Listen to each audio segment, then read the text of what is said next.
இதயம் பலவீனமாக இருக்கிறவங்க, 18 வயசு கீழே உள்ளவங்க, ப்ரெக்னென்ட் லேடிஸ் இந்த படத்தை பார்க்காதீங்க. ஐயா சாமி ஆப்போசிட்டில் அவ்வளோ பெரிய கத்தி கொண்டு வரேன்னு அதை பிடிங்கி வெட்டிக்கிட்டே இருக்க முடியாதா? ஒருத்தனை வெட்டி தூக்கிறிய. இதென்ன துபாயா? ஒருத்தர நான் குடித்த டீ கிளாஸில் இன்னொருத்தர டீ குடிக்க மாட்டேன்னு சொல்கிறதுக்கு.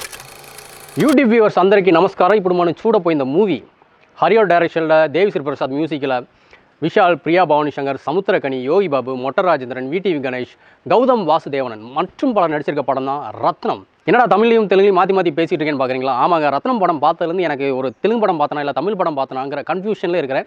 அதனால தான் இப்படி மாற்றி பேசிட்டு இருக்கேன். சரி, ஓகே, இப்போ நம்ம தமிழில் இந்த படத்தோட ரிவ்யூவில் போயிடலாம். இந்த படத்தோட ஒன்லைன் கதை என்னன்னு பார்த்தோம்னா ஒன்றுமே இல்லைங்க. பிரியா பவானி சங்கரை விஷால் காப்பாற்றுறாரு. இவ்வளோ தான். இந்த ஒரு நாட்டு தான் இந்த மொத்த படத்தோட கதை. ஓகே, இன்னும் ரொம்ப சிம்பிளாக இந்த படத்தோட கதையை சொல்லணும்னா, வீட்டில் வந்து தோசை மாவு ஊற்றுவோம், தோசை ஊற்றிட்டே இருப்போம்.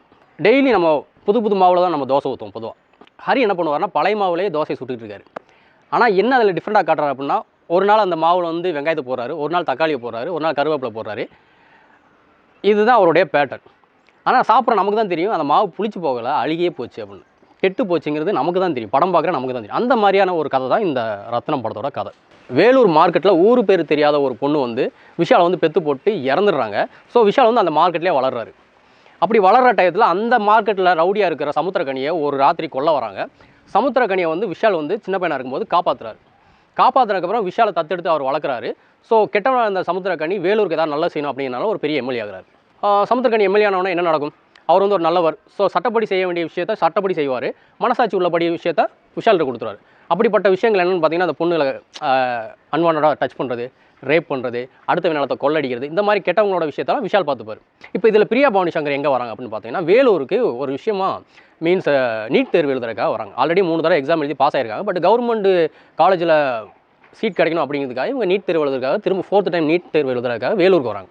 ஸோ வேலூருக்கு வர பிரியா பவானி சங்கர் வந்து விஷாலை வந்து கெட்டவனாகவே பார்ப்பாங்க. ஏன்னா அவர் பண்ணுற அடிதடி சண்டை இதெல்லாம் பார்ப்பாங்க. ஸோ ஸ்டேஜில் தான் அவர் வந்து நல்லவன் தெரிய வருது. அதாவது கெட்டவன் பேர் எடுத்த நல்லவன். ஏன்னா தாமிரபரணி பூஜை படத்தில் நம்ம பார்த்துருப்போம், அவர் வந்து கெட்டவன் பேர் எடுத்த நல்லவர். ஸோ ஹரியோட டைரக்ஷனில் அப்படி தான் வரும். ஸோ அந்த மாதிரி அவர் நல்லவன் தெரிஞ்சுக்குது. ஆனால் விஷால் வந்து பிரியா பவானி சங்கரை காப்பாற்றுறாரு. அது ஏன் அப்படின்னு ஒரு ட்விஸ்ட் இந்த படத்தில் ஒரு பெரிய ட்விஸ்ட்டாக இருக்குது. அந்த பொண்ணை அவர் எல்லாருமே கேட்பாங்க. நம்ம எல்லாருக்குமே ஒரு பெரிய கொஸ்டின் வரும். ஃபஸ்ட்டு பார்த்தோன்னே அந்த பொண்ணை பிடிச்சி போச்சு, பார்த்தோன்னே அந்த பொண்ணை லவ் பண்ணுறாரா அப்படிலாம் கிடையவே கிடையாது. இந்த படத்தில் இந்த ஒரு விஷயம் தான் இந்த டிஃப்ரெண்ட்டாக இருக்குது. இவர் பார்த்தோன்னே லவ் வரல, வேறு ஒரு ஃபீலிங்ஸ் இருக்குது அப்படிங்கிற ஒரு விஷயத்தை இந்த படத்தில் கான்செப்டாக கொண்டு வராங்க. இந்த பொண்ணை கொல்ல வர்றது யார் அப்படின்னு பார்த்தா, குண்டூரில் இருக்கிற ஒரு 3 ரெட்டிஸ் ஃபேமிலி, 3 ரெட்டிஸ் பிரதர் தான் பிரியா பவானி சங்கரை கொல்றதுக்கு வராங்க. எதுக்காக கொல்ல வராங்க அப்படின்னு பார்த்தா, பிரியா பவானி சங்கரோட நிலத்துக்கு ஆசைப்பட்டு அவங்க வந்து அந்த நிலத்தை பிரியா பவானி சங்கர்கிட்ட வாங்குறதுக்காக அவங்கள கொல்றதுக்கு ட்ரை பண்ணுறாங்க. ஏன் பிரியா பவானி சங்கரை கொண்டா தான் அந்த இடம் கிடைக்கும் அப்படிங்கிறனால தான் அவங்க ட்ரை பண்ணுறாங்கன்னு நம்ம நினைப்போம். ஆனால் அதை தாண்டி பிரியா பவானி சங்கரை கொல்றதுக்கு வேறு ஒரு ரீசன் அப்படின்னு சொல்லி ஒரு ஃப்ளாஷ்பேக் இருக்குது. பிரியா பவானி சங்கரை விஷால் ஏன் காப்பாற்றுறாரு அப்படின்னு ஒரு ஃப்ளாஷ்பேக் இருக்குது. விஷாலோட அம்மா யார், அப்பா யார், விஷால் வந்து ஏன் இந்த நிலைமைக்கு வந்தார் அப்படிங்கிறதுக்கு ஒரு ஃப்ளாஷ்பேக் இருக்குது. ஸோ ஃப்ளாஷ்பேக்லேயே படம் ஓடுது. பொதுவாக இந்த படத்துக்கு ரத்னம் பேர் வச்சிருக்க பதிலாக ஃப்ளாஷ்பேக்னு பேர் வச்சிருக்கலாம். அதுதான் இந்த படத்துக்கு ஆப்டாக இருக்கும். இந்த படத்தோட ப்ளஸ் என்னென்னு பார்த்தீங்கன்னா, தேவிஸ்ரீ பிரசாதோட மியூசிக், பேக்ரவுண்ட் ஸ்கோர் உண்மையிலே சூப்பராக இருக்குது. ஃபஸ்ட்டு ஒரு ஃபோக் சாங் இருக்குது, அது மொக்கையாக இருக்குது. அப்புறம் ஒரு சின்ன ஒரு லவ் சாங் மாதிரி வருது, அது ஓரளவுக்கு கேட்குற மாதிரி இருக்குது. அப்புறம் இந்த படத்தோட சினிமாட்டோகிராஃபி, அதாவது ஒரு ஜிக்ஸாக் வேலை காட்டியிருக்காரு. அதான் நமக்கு போர் அடிக்கக்கூடாதுங்கிறதுக்காக கேமரா பயங்கர ஸ்பீடாக மூவ் பண்ணி அப்படி நம்ம கண் வந்து இப்படி இந்த சிங்கம் படத்துலலாம் பார்ப்போம்ல, இப்படி அந்த மாதிரி ஒரு ஸ்பீடான ஒரு சினிமாட்டோகிராஃபி பண்ணியிருக்காங்க. ஸோ அது சூப்பராக இருக்குது. அப்புறம் வழக்கம் போல் ஹரியோட ஸ்க்ரீன் ப்ளே ஸ்பீடாக இருக்குது, ஸ்டார்டிங்லேருந்து எண்டு வர ஸ்பீடாக இருக்குது. அது இந்த படத்தோட ப்ளஸ்ஸு. அப்புறம் விஷால் ரொம்ப சட்டிலாக நடிச்சிருக்காரு. மற்ற படங்களை பார்க்கும்போது இந்த படத்தில் விஷால் ரொம்ப சட்டிலாக நடிச்சிருக்காரு, அழகாக நடிச்சிருக்காரு. ஸோ யாரையுமே நடிப்புலையோ குறை சொல்கிற மாதிரி எதுவுமே கிடையாது. ஆக்டிங் வைஸாக எல்லாமே நல்லாயிருக்கு. இந்த படத்தோட மைனஸ் என்ன அப்படின்னு பார்த்தோம்னா, ஒன்று தான் யோகி பாபுவோட காமெடி கிடையாது. யோகி பாபு காமெடிக்கிற பேரில் ஸ்டார்டிங்லேருந்து எண்டு வரை நம்ம கடுப்பு ஏற்றுறாரு. நம்ம யோகி பாபு பார்த்தோன்னே வாய் அப்படின்னு வைப்போம் சிரிக்கிறதுக்கு, அப்படியே அந்த வாய் நிற்கிறது தான். அதுக்கப்புறம் சிரிக்காது, அப்படியே தான் இருக்குது. So Yogi Babu comedy try பண்ணலாம், தயவு செஞ்சு இன்னும் பெட்டராக காமெடி பண்ணுங்கள். காமெடியே இந்த படத்தில் ஸோ ரொம்ப மொக்கையாக இருக்குது யோகி பாபுவோட காமெடி. அப்புறம் இந்த படத்தில் இன்னும் கொஞ்சம் ஆறுதல் என்னென்னு பார்த்தீங்கன்னா, மொட்ட ராஜேந்திரனோட காமெடியும் விடிவி கணேஷ் அவங்க காமெடியும் கொஞ்சம் நமக்கு காமெடி வர மாதிரி, கொஞ்சம் ஸ்மைல் இருக்கிற மாதிரி ஒரு ஃபீல் கொடுக்குது. அப்புறம் இந்த படத்தில் எனக்கு ரொம்ப பிடிச்ச பெஸ்ட் பார்ட் அப்படின்னு சொன்னால் ஜிவிஎம்மோட என்ட்ரி. அவர் வந்து ஒரு விஷயத்துக்கு பஞ்சாயத்து பண்ண வருவார்.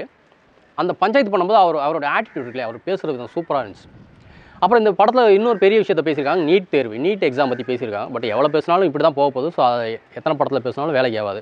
அப்புறம் இந்த படத்தில் செட் ஆகாத விஷயம் சொல்ல முடியாது. நம்மளை ரொம்ப ஏமாத்துகிற ஒரு விஷயம் என்னென்னு பார்த்தீங்கன்னா, இந்த ஆக்ஷன் சீக்வன்ஸ். என்னென்னு பார்த்தீங்கன்னா, விஷால் வந்து கத்தி வச்சு எல்லாரையும் சரக்கு நெஞ்சில் குத்துறாரு, இடுப்பில் குத்துறாரு, கழுத்தில் இங்கே குத்துறாரு, கழுத்தை வெட்டி போகிறாரு, எல்லாம் விழுந்துறானுங்க. டக்குன்னு எல்லாம் அப்படியே எனர்ஜி ட்ரிங்க் குடிச்ச மாதிரி டக்குன்னு காருக்குள்ளே ஏறி உடனே சேஸ் பண்ணுறாங்க. எப்படின்னா எனக்கு தெரிய மாட்டேன். எப்படி ரெடி உங்களெல்லாம் அத்தனை தடவை குத்துனானடா விஷால், நீங்கள் எப்போ டக்குன்னு எனர்ஜி அப்படியே பூஸ்ட் கிடச்ச மாதிரி டக்குன்னு ஏறி காருக்குள்ளே ஏறி திரும்ப அப்படி சேஸ் பண்ணுறீங்களே, எப்படின்னு எனக்கு சத்தியமாக தெரிய மாட்டேங்குது.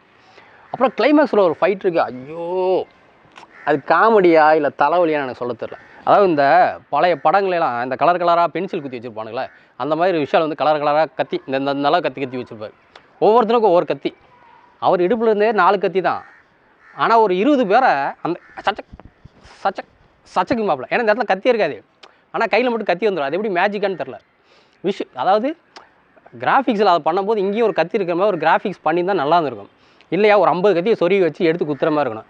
ஐயா சாமி ஆப்போசிட்டில் அவ்வளோ பெரிய கத்தி கொண்டு வரேன்னு அதை பிடிங்கி வெட்டிக்கிட்டே இருக்க முடியாதா? ஒருத்தனை வெட்டி தூக்கிறிய. இதென்ன துபாயா? ஒருத்தர நான் குடித்த டீ கிளாஸில் இன்னொருத்தர டீ குடிக்க மாட்டேன்னு சொல்கிறதுக்கு கத்தி தானேயா, வெட்டுங்கய்யா. அப்புறம் கன்று யூஸ் பண்ணுறாங்க.